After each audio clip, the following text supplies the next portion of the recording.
سلام زخبركم تخاطلتنا كمي صنحكم امباركس نايز ساعات زي زينا حسلكم مزيلخو مجمرتا جن ارس زينا باسرائيل استمزغبه سرعه البونت زدسس كينيا اب هاي توكت مقوصصر بوليس كتوافر فقاد حبرات هاجرات كم زرخبتن هلقيت لامبيدوزا اب 10 عامتو وصات معت انكذكرن زبلو زيناتات حزنا مصيناكم علينا سناي مكتتال أب خلطة معلتات أب إسرائيل استرائي سرعة البونت أتقدم أبيلو أب إسرائيل نمتأخب إرتراوان مزراجن زيقاتات نمدنانن على ما زجبرة بكو حلال استود دبن عبي كينو أقلبهم حبرسب نمسحب استعلم وديد نابدا ماون كتسأل نكت نمغيارو كساب قدام 3 مسكرم كلتاشن إسران سلستن تسرح لولو بزعباتها قراو فيستيفال تنبر بحت مسكرم من مزراج استقبر خلو مدايا وشبرون بدحريو استعذبنا معلبات انتخونا أب هوسبيتال كلت سنحمو أقدم أبيلو استردا هاي لمسفن استبهلا قداي حويسكا بتعقرقر 3 سبات مويتوميم كالوتون كبيد مقصلتي زقاتمم كم زلو كيرسعنا مالتيو نلومي بعربن قدام ترايستر اي توسخ ارمينت ابزخن تقسينا عربي بعسران جعتن مسكرم كلتاشن اسران سلستن عربي لك كباب فرق ليتن داريون اب كتما تل افيف ايرتراوያን حدر اليوم زبلو خبابتات بزيرا غدناتاتو بعسله تخبيبو حديرو ازوم عسله حسابهم جلس راح امسي ديو سخيرو نغزوز اتون تترخبمو حدغا خود قوز زنق ديوم نيرم كم حسابهم دما جل رخبو انتخنا ايرتراوያን كم قصبت تدويلهم بوحد قطر تاكبون مزوم عسله غطمون اتعغرغر نغلت ساعات أبيلو قتيلو دونجيوم أبزو بوتاز بزح بوليس تختما ننعبنياتات بتينوم قال دما أب تحت قيد أتيمم بوجن إيرتراوينون بتمساسالي أب تحت قيد زاتو نيرم كاب 10 زي وحده قطري بنايكلتي وجن حماق مهرمتي أقاتيمو قدام نعبنياتات حجون بزي عقبون بتمساسالي بقدام 3 مسكرم كلتاشن إسران سلستن ببوجله توديبهم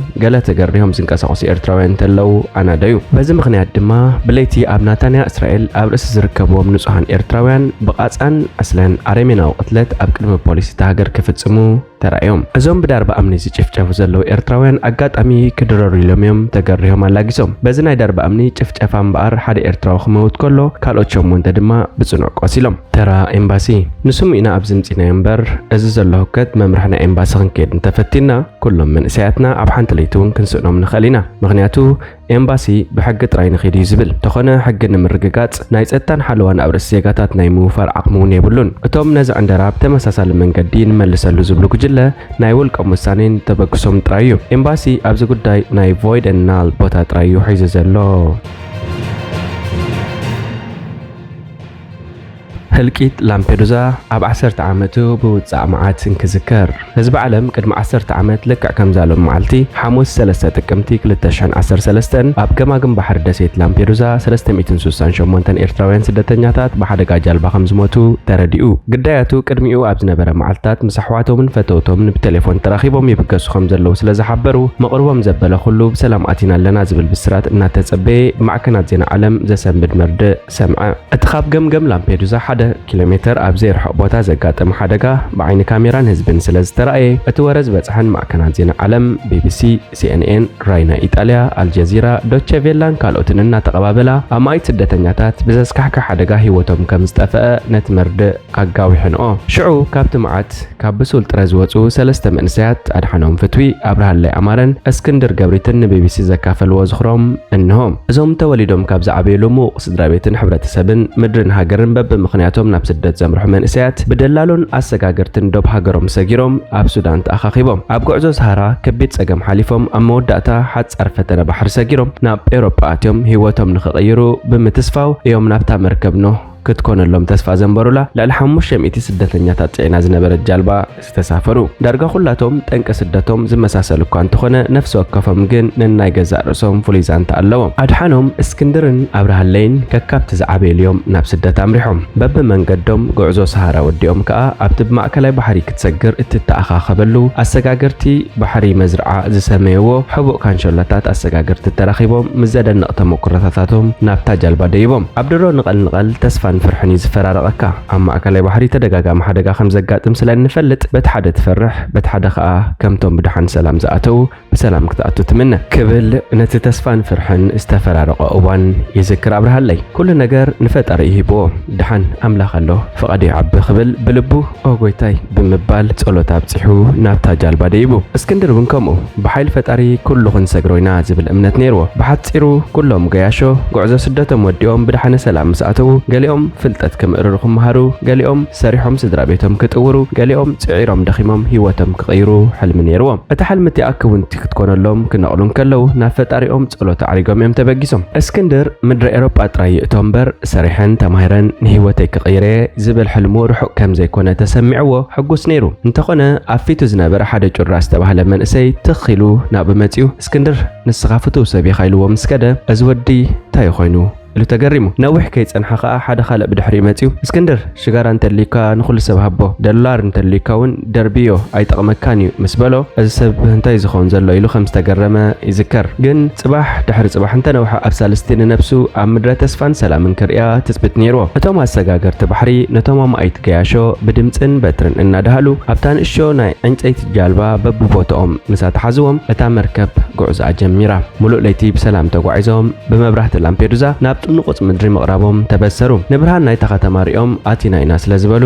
ገሊኦም ብሓጎስ ይዝምሩን ይጭድሩን ገሊኦም ከዓ ኣብ ጥልያን ኣሰራጻብዕቲ ንኸየትርፉ እሞ ኣብ ዝቕጽል ጉዕዞኦም ከዕንቀፉ ንቁጽ ምድሪ ምስ ረገጹ ብዛዕባ ክገብርዎ ዘለዎም ነገር ይውጥኑ ነይሮም መብራህቲ ከተማ ላምፔዱዛ ምስ ረኣና ደግም ኣቲና ኢና ኢልና ቐሲና ኢና ብጉዕዞ ደኺምና ስለዝነበርና ሓያሎ ኸባና ዳርጋ ተረጋጊእና ኣብ ዝነበርናዮ ድቃስ ወሲዱና ይብል ኣድሓኖም እንተኾነ እቲ ተስፋ ነዊሕ ኣይጸንሐን እታ ጃልባ ሞተር ኣዶ ምስ ኣበለት ማይ ከኣትዋ ጀሚሩ ሰብ ብፍላይ ከዓ መንእሰያት ደቂ ተባዕትዮ ማይ ኣብ ምጭንጓዕ ኣትዮም እንተኾነ እቲ ማይ እናበርታ ኣብ ዝኸደሉ መራሕታ ጃልባ ማይ ንኽጭንጉዑ ሞተር ከተስእ ኣብ ዝፈተነሉ ሞተር ምትሰኣቢዎ ኣብ ከም ዝህሞት ሓገዝ ሓለዋ ሓይሊ ባሕሪ ኢጣልያ ክስሕብ ብምሕሳብ ብቤንዚን አንሶላ ዘናኸሰ መራሕታ ጃልባ እታ ዘንደዳ ጨርቂ ካብ ኢዱ ወዲቓ ነቲ ቤንዚን ስለ ዘባርዓቶ እቲ ኩነታት ተቀያይሩ ሰባት ካብ ባርዕ ንምህዳም ናብ ሓደ ወገን ምስ ዘበሉ ከዓ ጃልባ ሚዛና ስሒታ ልዕሊ 500 ስደተኛታት ሒዛ ተገምጠለት ህይወት እዞም ተሳፈርቲ ከዓ ኣብ ቋሕ ሰም ካብ ብሩህ ተስፋ ሰሓቕን ዋዕዋዕታን ናብ ኣውያትን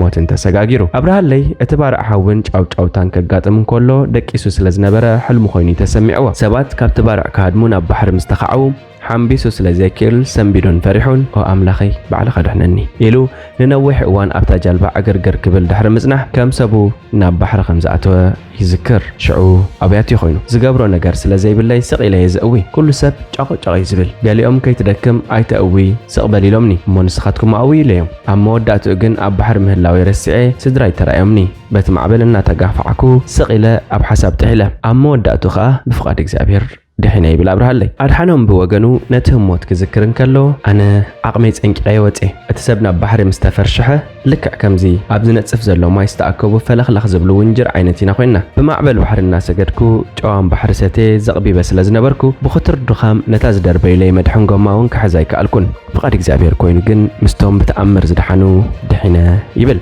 ኣድሓኖም ኣስዒቡ ኣነ ምሕምባስ ስለ ዝኽኣልኩ ይኮንኩን ድሒነ ሓደ ወዲ ፎሮ ነይሩ ምሳና ምሕምባስ ኣዝዩ ዝኽእል ኣብ ባሕሪ እንታይ ክንገብር ከም ዘለና እውን ይምህረና ነይሩ ክወፅእ ግን ኣይከኣለን ንሕና ኣምላኽ ክንወፅእ ስለ ዝበለና ጥራይና ወፂና ይብል እስክንድር እውን ነቲ ዘረባዩ ዝደግም ውሕጅ ጋሻ ክሳብ ኣፉና ወሓዘ ከም እንቁርዖ እዩ ዝሕምብስ ነይሩ ማዕበል ባሕሪ ግን ከም ውሕጅ ጋሻ ኣይኮነሉን ኣዒንትኻ ክሳብ ዝደክም ጠሚትካ ዘይትውድኦ ንሰማይ ብዝቁለል ማዕበል ዝናወፅ ባሕሪ ብቐሊሉ ዝስገር ኣይነበረን እግዚኣብሔር መዓልትኻ እንተዘይፅሕፍዋ ኣይትመውትን ኢኻ ዝበሃል ዘረባ ሓቂ ምዃኑ ሽዑ ይኣሚነ ፈጺሞም ናብ ማይ ቀሪቦም ዘይፈልጡ ሰባት ክድሕኑ ከለው ኣባላት ሓይሊ ባሕሪ ዝነበሩ ክኢላታት ሓንበስቲ ግን ኣይድሓኑን ክብል ድሕነቱ ምስ ፍቓድ ፈጣሪ ጥራይ የተኣሳስሮ ህልቂት ላምፔዱዛ ብምስክርነት ውፃእ መዓትን መሰኻኽር ዓይኒ ብማዕከናት ዜና ምስተነገረ ቤተሰብ ግዳያትን ማሕበረሰብ ዓለምን ነቲ ብስእሊ እተሰነየ ዘስካሕካሕ ሓደጋን ብኣንክሮን ሓዘንን ተኸታቲልዎ ስድራ ቤት ግዳያትን በኣር በቲ ዛዕበዮም ንቡር ባህሊ ይኮኑን ሞት ኣሕዋቶምን ደቆምን ተረዲኦም እቲ ወረ ጥፍኣት ከም ዘለዎ እዩ ኣብ ኣእዛኖም ተደርጊሑ ምስልን ስእልን ናይቶም ብጻዕረ ሞት ዝሕምብሱ ዝነበሩ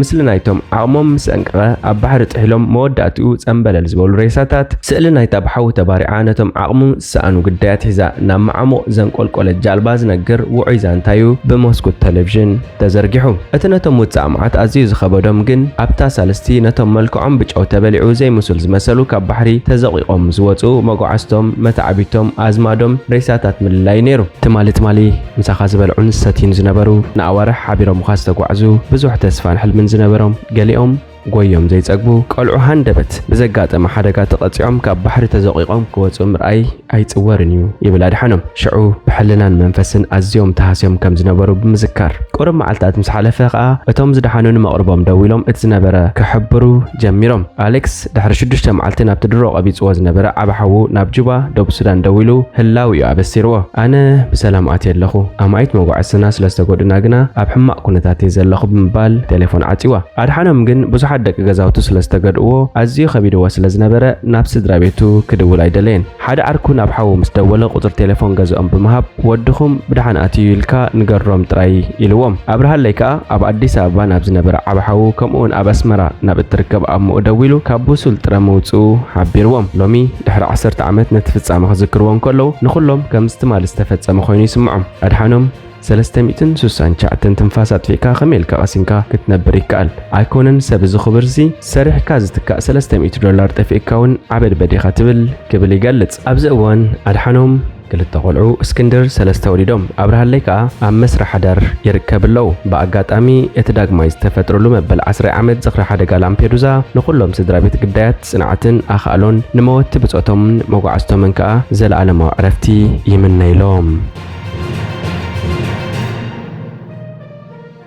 ኬንያ ኣብ ሃይቲ ህውከት ንምቁጻር ፖሊስ ከተዋፍር ፍቃድ ሕቡራት ሃገራት ረኺባ። ኬንያ ኣብ ካሪብያን ሃገር ሃይቲ ህውከት ንምቁጻር ፖሊስ ከተዋፍር ዘቕረበቶ ሕቶ ብውድብ ሕቡራት ሃገራት ፍቃድ ተዋሂብዋ። ቀዳማይ ሚኒስትር ሃይቲ ሃገሩ ብዝተወደበ ገበን ትናወጽ ከም ዘላ ብምጥቃስ ደገፍ ማሕበረሰብ ዓለም ሓቲቶም ኬንያ ሃገራዊ ሓይሊ ጸጥታ ክትመርሕ ሕቶ ኣቕሪባ። ሃይቲ ንሓያሎ ዓመታት ብዝተወደበ ዓመፀ ጉጅለታት ትሳቀ እኳ እንተነበረት ድሕሪ 2 ዓመት ቅትለት ፕሬዚደንት ጆቨኔል ሞይስ ግን ካብ ቁጽጽር ወጻኢ ኮይና ኣላ። እዞም ጉጅለታት እዚኦም ሰፊሕ ክፋልቲ ሃገር ተቆጻጺሮም ኣብ ነበርቲ ረዓዲ ይፈጥርለው። ብተወሳኺ ኣማይት ነበርቲ ከም ዝቀተሉ ይግለጽ። ዋና ጸሓፊ ሕቡራት ሃገራት አንቶኒዮ ጉተሬስ ነቶም ጉጅለታት ዕጥቅን መፍታሕን ስርዓት ንምምላስን ሓያል ሓይሊ ከም ዘድሊ ገሊጹ። ባይቶ ጸጥታ ሕቡራት ሃገራት ኣብ ሃይቲ ንሓደ ዓመት ጸንሕ ናይ ሓይሊ ተልእኾ ድሕሪ 9 ኣዋርሕ ክግምገም ምዃኑ ኣጽዲቑ። እቲ ኣብ ሃይቲ ተዋፊሩ ዘሎ ሓይሊ ሓባራዊ ናይ ጸጥታ ስርሕታት የካይድ። ብተወሳኺ ምስ ፖሊስ ሃይቲ ብምውሃድ ኣብ ትሕቲ ቀይዲ ዝርከቡ ሰባት ክኣስር ስልጣን ኣለዎ። በዚ መንገዲ ድማ እቲ ሃገር ምርጫ ንምክያድ ዘኽእል ኩነታት ከተመቻቸ እያ። ሃይቲ ድሕሪ ምርጫ ኤውሮጳ 2016 ምርጫ የካየደትን። ሚኒስትር ጉዳያት ወፃኢ ሃይቲ ዣን ቪክቶር ጀነስ ነቲ ውሳኔ ንነዊሕ እዋን ክሳቀዩ ዝጸንሑ ሰባት ንብዓት ተስፋ ኢልዎ። ኬንያ ነዚ ተልእኾ ኣብ ሃይቲ 1000 ፖሊስ ከም እተዋፍር ገሊጻ ኣላ። እቲ ሓሳብ ቅድሚ ሒደት ኣዋርሕ ንመጀመርያ ግዜ ኣብ ዝቐረበሉ እዋን ሰበስልጣን ኬንያ እቲ ከዋፍርዎ ዝኽእሉ ፖሊስ ህንጻታት መንግስትን ትሕተ ቅርጽን ክሕልዮም ኢሎም። ኬንያ ነቲ ኩነታት ንምግምጋም መርመሪ ልኡኽ ምስ ሰደደት ግን እቲ ውጥን ተቐይሩ። ኬንያ ኣብ ሃይቲ ከተዋፍሮ ትኽእል ፖሊስ ንዝተወደቡ ጉጅለታት ኣጽዋር ክፈትሕ ንሲቪላት ክከላኸል ኣብቲ ሃገር ሰላምን ጸጥታን ምርግጋእን ኣብ ምምጻእ ተራ ክጻወት እዩ። ጉዳያት ወጻኢ ኬንያ ኣልፍሬድ ሙቱዋ ንቢቢሲ ኣብ ዝሃቦ መግለጺ ሃገሩ ንሃይቲ ኣገደስቲ መሰረተ ልምዓት ዳግማይ ንምህናጽን ርጉእ ዲሞክራሲያዊ መንግስቲ ንምቋምን ክትሕግዝ ከም እትደሊ ገሊጹ። እምበኣርከስ ዝኸበርኩም ተኸታተልትና ናይዚ ሰዓት እዚ ዜናዊ መሰናድኦና ኣብዚ ፍጸም። ሓደሽቲ ዜናታት ንምክትታል ሰብስክራይብ፣ ሼር፣ ላይክ፣ ኮሜንት ምግባር ኣይትረስዑ ኢኹም። ሰላም